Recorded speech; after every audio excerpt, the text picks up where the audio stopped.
L'action de l'étranger de Camus se situe à Alger dans les années 30. Meursault, le narrateur, vient d'apprendre le décès de sa mère par télégramme. Il quitte la société d'import-export algéroise où il est employé pour se rendre à l'hospice de vieillards de Marengo. Alors par hospice, il faut comprendre maison de retraite en fait, à 80 kilomètres d'Alger. Il repart de la morgue sans avoir voulu voir le corps de sa mère et se conforme avec docilité au rite de la veillée funèbre. Euh, les vieillards qui l'entourent lui font l'effet d'un tribunal parce que tout le monde l'observe et trouve qu'il a un comportement étrange. Meursault va suivre le cortège funèbre le lendemain matin et assister à l'enterrement sans verser une larme, ce qui sera aussi remarqué et ce qui lui sera aussi reproché lors de son procès. Le lendemain de la cérémonie funéraire, Meursault rencontre sur la plage Marie Cardona, une ancienne collègue avec laquelle il entame le soir même une relation amoureuse. Ne paraissant nullement affecté par le décès de sa mère, il s'apprête à reprendre le cours monotone de sa vie, comme si de rien n'était. Meursault reprend donc ses habitudes d'employé de bureau dès le lundi matin, alors que sa mère a été enterrée un vendredi. Il semble répondre sans se poser de questions aux manifestations d'amitié de son voisin de palier, Raymond Sintès. Ce personnage peu recommandable lui confie le souhait de se venger d'une maîtresse mauresque infidèle qu'il a déjà battue. Il fait appel à Meursault afin qu'il rédige à sa place une lettre destinée à la piéger.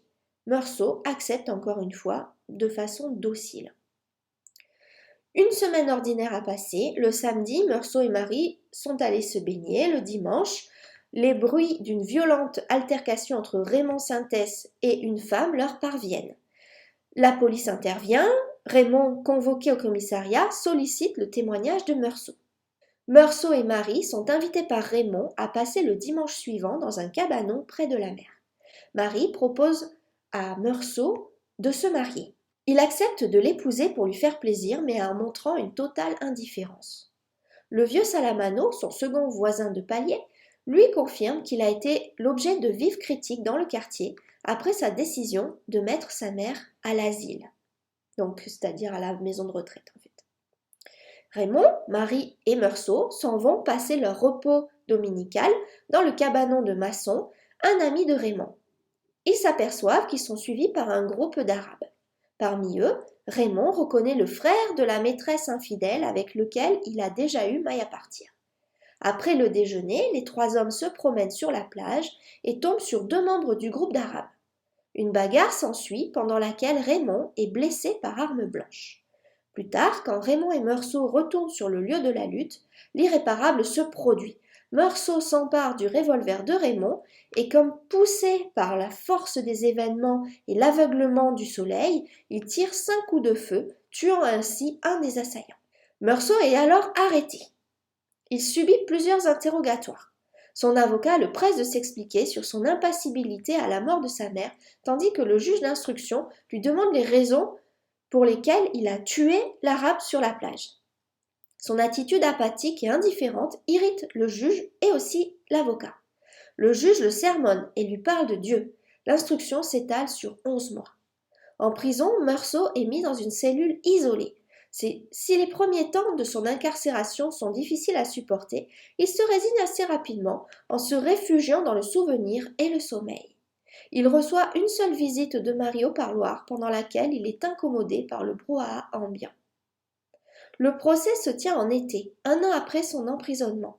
Meursault s'y rend sans crainte avec une pointe de curiosité, comme s'il devrait plus que jamais étranger à la situation.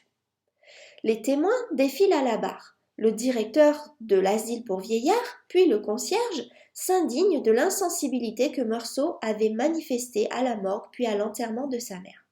Pour la première fois, Meursault se sent coupable et ressent la haine de tout l'auditoire. Céleste soutient son amie, Marie raconte le début de leur relation et en précise la date. Le procureur souligne avec solennité le fait que cette aventure démarra le lendemain de l'enterrement, et cela choque tout le monde. Raymond, le souteneur, parle de lui comme son complice et son ami. Mais Meursault sent que ce témoignage l'accable, car Raymond traîne souvent dans des affaires plus que louches. Meursault se sent exclu du procès, il est encore une fois étranger à la situation, donc on voit bien l'explication du titre dans cette partie en particulier. Le procureur le présente comme un monstre moralement parricide qui a prémédité son geste. La plaidoirie de son avocat l'ennuie. Il ne se reconnaît pas dans les portraits qu'on dresse de lui. Il est condamné à être guillotiné en public. Il voudrait bien échapper à son destin tragique, mais sans savoir comment. La visite de l'aumônier le met dans une rage folle, après laquelle vient l'apaisement.